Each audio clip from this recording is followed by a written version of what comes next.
दोस्तों आज के टाइम में हर कोई यही चाहता है कि उसका खुद का एक बिजनेस हो, लेकिन उनमें से ज़्यादातर लोग ये समझ ही नहीं पाते कि वो अपना बिजनेस शुरू कैसे करें। और वो ये सोचते हैं कि जब उनके पास ज़्यादा पैसे आ जाएंगे तब वो अपने बिजनेस की शुरुआत करेंगे। लेकिन अगर आप चाहो तो आप बिना पैसों के भी बिजनेस की शुरुआत कर सकते हो। कैसे? उसके लिए आपको ये वीडियो पूरी देखनी होगी। जब भी कोई अपना बिजनेस शुरू करना चाहता है लेकिन उसके पास उसे शुरू करने के लिए कोई इन्वेस्टमेंट नहीं है, तो ऐसी सिचुएशन में वो ये सोचता है कि क्या मैं बिजनेस और जॉब एक साथ नहीं कर सकता, क्या मुझे बिजनेस करने के लिए अपनी जॉब को छोड़ना पड़ेगा। So let me tell you, आपको ऐसा करने की ज़रूरत नहीं है। आप अपनी लाइफ की तरफ रियलिस्टिक रहें और जब भी आपको खाली टाइम मिले, वीकेंड्स में, हॉलीडेज़ में, आप उस टाइम में अपने बिजनेस की शुरुआत कर सकते हैं, जिससे कि आप अपने डेली ब्रेड एंड बटर कमाने के साथ साथ अपने बिजनेस को भी टेंशन फ्री होकर टाइम दे पाएँ। यहाँ तक कि आप अपने बिजनेस से होने वाले प्रॉफिट को खुद के खर्चे में नहीं बल्कि बिजनेस की ग्रोथ में इन्वेस्ट कर पाएंगे। कुछ टाइम बाद जब आपका बिजनेस आपको इतना रिटर्न या प्रॉफिट देने लगे कि आप उससे अपनी मंथली सैलरी निकाल सके और उसके बाद में आपके पास इतना पैसा बच जाए कि आप उसे बिजनेस में इन्वेस्ट कर पाएँ, तो आप खुशी खुशी अपनी जॉब को छोड़कर अपने बिजनेस पर फोकस कर सकते हैं। दोस्तों, किसी भी बिजनेस को शुरू करने के लिए कुछ बेसिक स्टेप्स होते हैं जिसे अगर आप फॉलो करोगे तो आप भी एक सक्सेसफुल बिजनेस बिल्ड कर सकते हैं। Step number 1, business idea. एक सक्सेसफुल बिजनेस की नींव टिकी होती है एक स्ट्रॉन्ग बिजनेस आइडिया पर। इसलिए सोचना शुरू करें और कुछ ऐसे आइडियाज़ को पेन डाउन करें जिनमें आपको पोटेंशियल दिखाई देता हो और जिनमें आपको लगता है कि आप अपना बेस्ट दे सकते हैं। ऐसा कुछ जिसे देख के आपको ये एहसास होता हो कि आप इसे दूसरों से बेटर कर सकते हैं, वो भी नए और इनोवेटिव ढंग से। अपने आइडियाज़ को एनालाइज करें और इस बात का ध्यान ज़रूर रखें कि आप उस आइडिया को बिजनेस में कन्वर्ट कर सकते हैं या नहीं। ये जानना सबसे ज़रूरी है। अब जिस आइडिया को आप बिजनेस में कन्वर्ट करने की सोच रहे हैं उसमें एग्जिस्टिंग बिजनेस कौन कौन से हैं? क्या इस बिजनेस की डिमांड और सप्लाई में कोई गैप है, और अगर है तो आप उस गैप को कैसे भर सकते हैं? किसी प्रोडक्ट के थ्रू या फिर किसी सर्विस के थ्रू? इसके बाद सर्विस हो या प्रोडक्ट, जो भी आप चाहते हैं, क्या वो लोगों की लाइफ में कोई वैल्यू ऐड करेगा या नहीं? ये सारे क्वेश्चंस पहले ही सोचना बहुत ज़रूरी है ताकि आपको अपने आइडिया को इम्प्लीमेंट करते समय कम से कम प्रॉब्लम्स को फेस करना पड़े। Step number 2, market research. Starting में ये बहुत ज़रूरी है कि आप अपने बिजनेस से रिलेटेड मार्केट रिसर्च करें, जिसमें आपको आपके आइडिया से रिलेटेड इंडस्ट्री के बारे में पता चलेगा और आप मार्केट में पहले ही बैठे अपने कॉम्पिटिटर्स के बारे में जान पाएंगे। आप जान पाएंगे कि आपके कॉम्पिटिटर्स में क्या कमियां हैं, मार्केट में उस प्रोडक्ट या सर्विस में क्या कमी है, जिसे दूर करके आप कस्टमर्स को एक बेहतर प्रोडक्ट या सर्विस प्रोवाइड करा सकते हैं। आइए इसे एक एग्जाम्पल से समझते हैं। ये कहानी एक ऐसे लड़के की जो उड़ीसा के एक छोटे से शहर का रहने वाला था, जिसका नाम है रितेश अग्रवाल। रितेश का जन्म एक टिपिकल मिडिल क्लास फैमिली में हुआ था। उन्होंने अपनी 10th की पढ़ाई अपने ही टाउन से की और उनकी फैमिली चाहती थी कि उनका बेटा इंजीनियर बने, तो वो IIT की प्रिपरेशन करने के लिए कोटा चले गए। लेकिन रितेश का मन कोटा में बिल्कुल भी नहीं लगा, क्योंकि उनका बचपन से ही सपना था कि वो एक एंटरप्रेन्योर बने। वो कोटा से भागकर दिल्ली आ गए और अपनी एंटरप्रेन्योर जर्नी को शुरू करने के लिए नए नए आइडियाज़ को ढूंढने लगे। इसके लिए उन्होंने काफ़ी लोगों के सेमिनार्स को अटेंड किया और बहुत ज़्यादा ट्रैवल करना शुरू कर दिया। ट्रैवलिंग के दौरान उन्होंने ऑब्जर्व किया कि उन्हें और काफ़ी सारे लोगों को अर्जेंट होटल रूम बुक करने के लिए काफ़ी सारी प्रॉब्लम्स को फेस करना पड़ रहा था। अब प्रॉब्लम ये आती थी कि होटल वाले अर्जेंसी की वजह से मुंह मांगे कस्टमर से पैसे लेते थे और बदले में उन्हें ढंग की सर्विस और फैसिलिटीज़ भी नहीं प्रोवाइड करते थे। यहाँ तक कि रूम्स और वॉशरूम में ठीक से सफाई भी नहीं मिलती थी। साथ ही ज़्यादातर लोगों का बजट लिमिटेड होने के कारण वो उन होटल्स को अफोर्ड ही नहीं कर पाते थे जिनकी रेटिंग्स हाई होती थी। इसीलिए रितेश ने डिसाइड किया कि वो होटल इंडस्ट्री में काम करेंगे। उन्होंने होटल पर अपनी रिसर्च करना शुरू कर दिया और रिसर्च के दौरान उन्हें इस इंडस्ट्री की एक और खामी का पता चला कि पूरे इंडिया में ऐसे बहुत ही कम होटल्स हैं जो कपल फ्रेंडली हैं।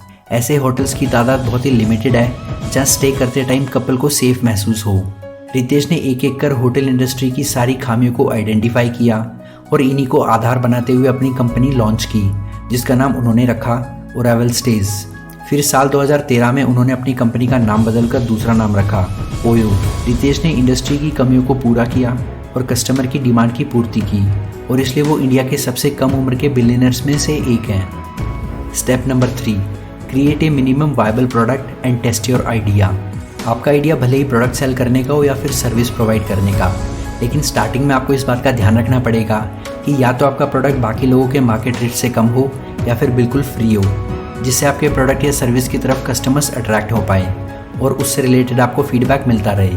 इसका एक एग्जांपल हमें भारत पे में देखने को मिलता है। जब शाश्वत और भाविक ने अश्नीर ग्रोवर को एज अ फाउंडर जोड़ने की मीटिंग की तो उस टाइम इंडिया में जितने भी प्लेटफॉर्म्स थे, फिर चाहे वो पेटीएम हो या फिर फ़ोनपे, वो सभी पर ट्रांजैक्शन पे मर्चेंट से 2% की ट्रांजैक्शन फ़ीस लेते थे।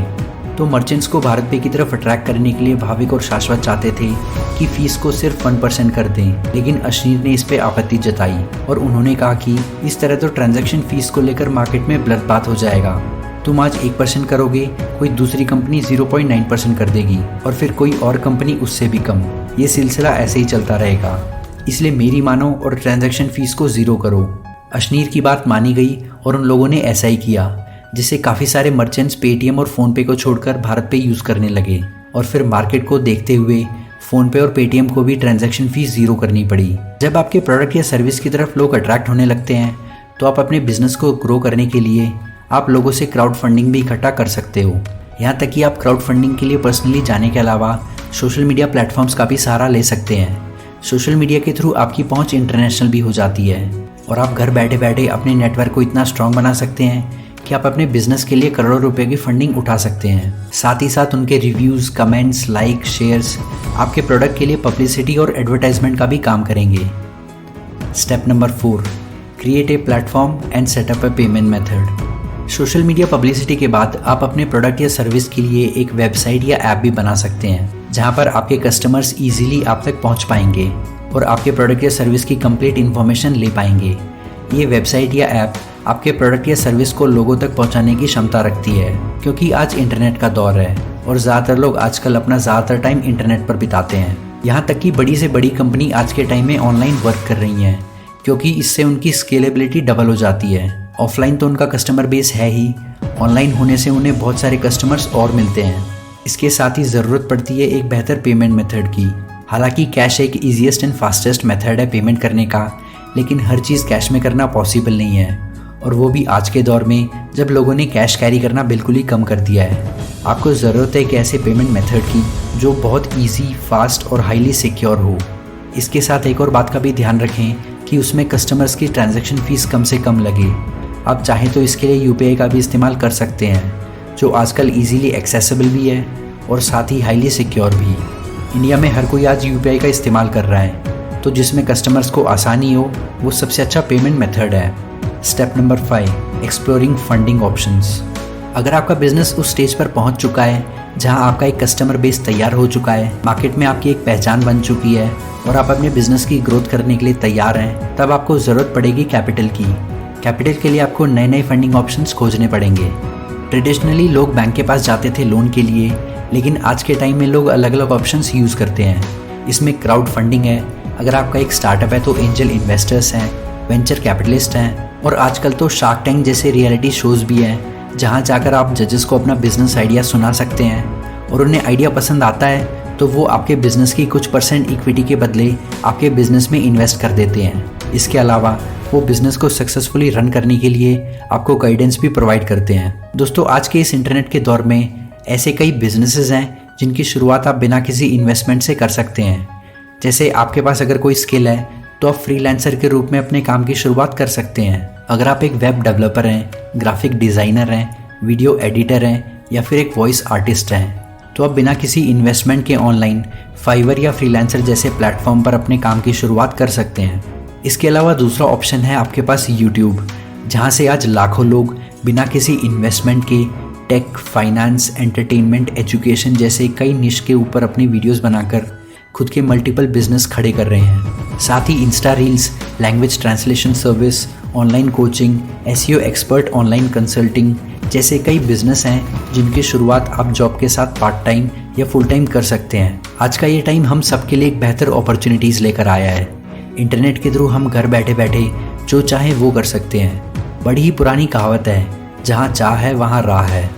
तो बस अब सोचना बंद कीजिए और लग जाइए अपने सपनों को पूरा करने में, बिना कोई आलस या बहाना किए। तो दोस्तों, आज की इस वीडियो में बस इतना ही। वीडियो अच्छा लगा हो तो लाइक करो, शेयर करो एंड सब्सक्राइब करो। नेक्स्ट वीडियो तक के लिए good bye and take care.